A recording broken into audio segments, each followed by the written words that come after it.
Ilang New Year babies isinilang sa Ligaw City, Albay at Batangas City kasabay ng kaliwat kanang aktibidad sa pagsalubong ng bagong taon. Si Jessica Kalinog ng GMA Regional TV Balitang Bicolandia para sa detalye.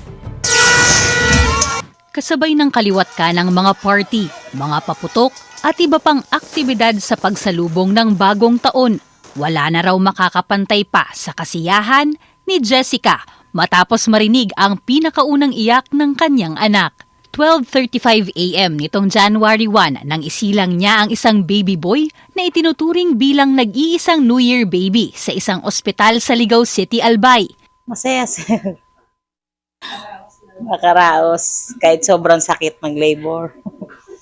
Sana lumaki siyang mabait. So, ito yung sign na talagang happy talaga ang New Year ng family. Francis ang ipinangalan dito ni Jessica na isa raw malaking regalo para sa kanilang pamilya para sa pagsisimula ng taong 2024.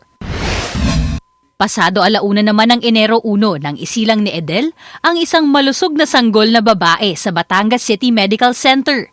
Masaya raw siya dahil bukod sa itinuturing na New Year baby ang kanyang anak na pinangalanang Amara Faith, matagal na rin daw nilang ipinagdasal ang pagkakaroon ng isa pang anak. Ibig sabihin po ng Amara ay blessing po siya. Dahil yung panganay po, yung una ko po, yung kuya niya, 6 years old na po. Bali, matagal din pong nasundan. First-time mom naman si Kathleen na nagsilang ng isang healthy baby girl. Kasabay ng ingay ng putukan ay ang una naman niyang pagkakataon na marinig ang iyak ng anak.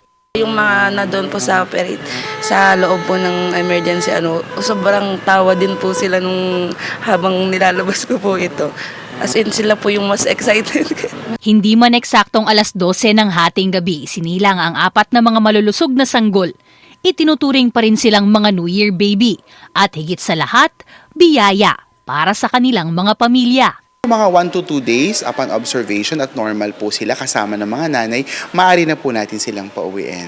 Always remember, mothers, breastfeeding is still best for babies. So as much as possible, always nurture their kids, always nurture their child. Mula sa GMA Regional TV Balitang Bicolandia, Jessica Kalinog, nagbabalita para sa GMA Integrated News.